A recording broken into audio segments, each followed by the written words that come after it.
Hello， 大家好。就是那天下了一场暴雨，就是连续2天都在下暴雨嘛，大家都担心爷爷家有没有受影响。我们带大家去看一下吧。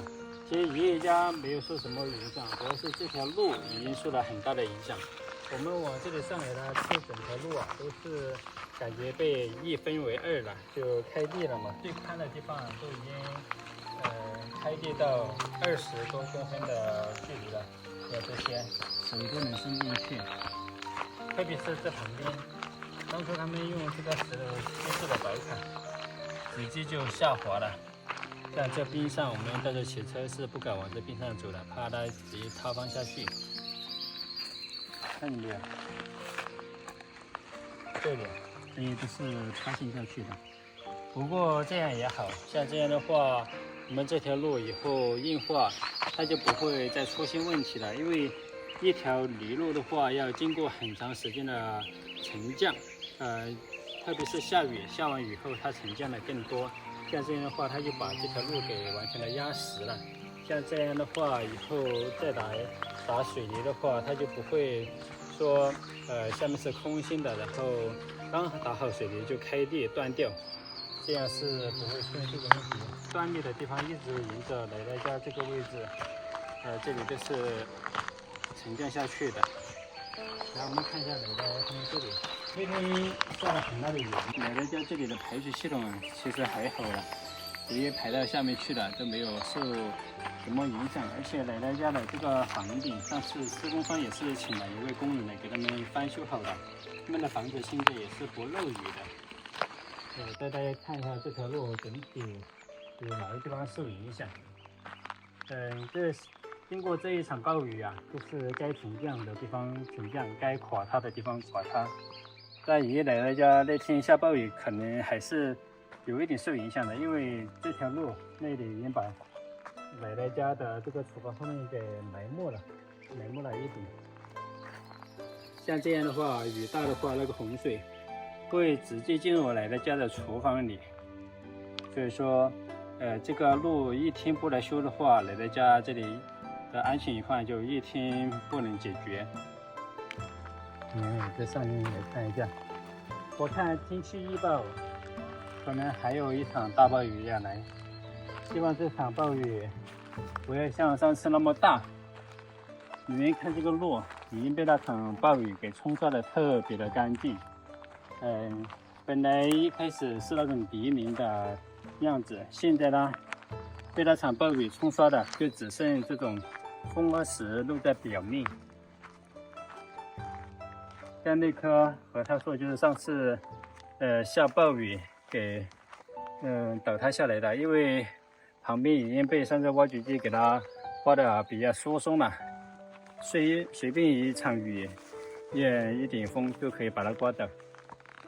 像这旁边这些就是该坍塌的地方基本上都已经坍塌了，这里可能还要继续坍塌，因为当初他们修路的时候，我们把这里挖成一个感觉随时要坍塌下来的这种。那里没有塌下来，可能就是因为那里有个树根给它固定住了，像这样的话它就不容易塌下来，就只是中间这一节塌下来了。反正经过这个风吹日晒的话，肯定也会塌下来的。就是说我希望在硬化之前，该坍塌的地方都坍塌掉。像这样的话，以后就解决一些后患。如果说提前把这个水泥路给硬化好以后，我们到时候3天2头的来清理这些也挺累的。往这里上来，这些原来是下暴雨冲刷下来的，因为当初挖的时候没有把它清理干净。其实当时挖掘机师傅是想把它整体弄一个斜坡的，但是这户人家他们不让继续挖了。大家看这些停的是，大家都知道我们平时都喜欢把车停在这边，由于这里经常坍塌，都不敢停在这里了。我就担心我们雨掉下来，我们的车早压在地上了，要么就掉在下面去了。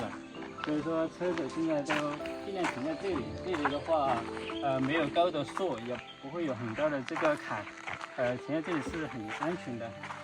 但这边的话，其实就没有什么变化。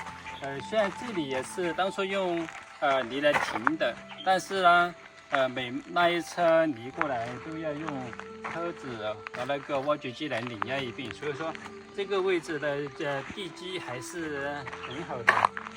这个地方也比较宽，到时候我们那个位置的话，可能还要扩宽一点，因为要做一个错车道。那边的护栏也要给它拆卸掉，但是外面的话，也是有点沉降的，这旁边也是开裂过的。当初村里面的想法其实是这条路往下面走，像这样走到个树林里面，再转到我们房子那里去。其实这个方案是特别好的，所有人都看好。但是呢，就是因为碰到红线了，所以说没有办法。这条路这个位置也是当初拉了很多土方来停在这里的。大家看，这里的话，压的也比较结实，所以说也没有出现开裂和沉降的这种现状。因为这里全都是倒的一些蜂窝石，它没有泥巴。像这个蜂窝石，它的密度比泥巴要大，像那个泥巴的话，一下雨它就会下沉。这个位置，他们说到时候要把这个护栏给它拆掉，因为这个护栏在这里的话，车进来的话不方便，要拆到这个位置，可能这一整条护栏要拆掉。到时候这里打水像这样过去的话就要好一些，往那个位置直接下去的话，还是有点刮底。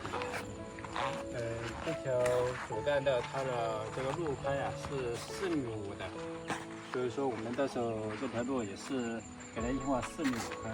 当初我们挖那边的时候，挖出来一块很大的石板，于是我们就叫挖机临退场的时候，给我们交到这里来了。但是我现在发现这块石头好像不适合用来刻字，大家看，这上面这些全都风化掉了。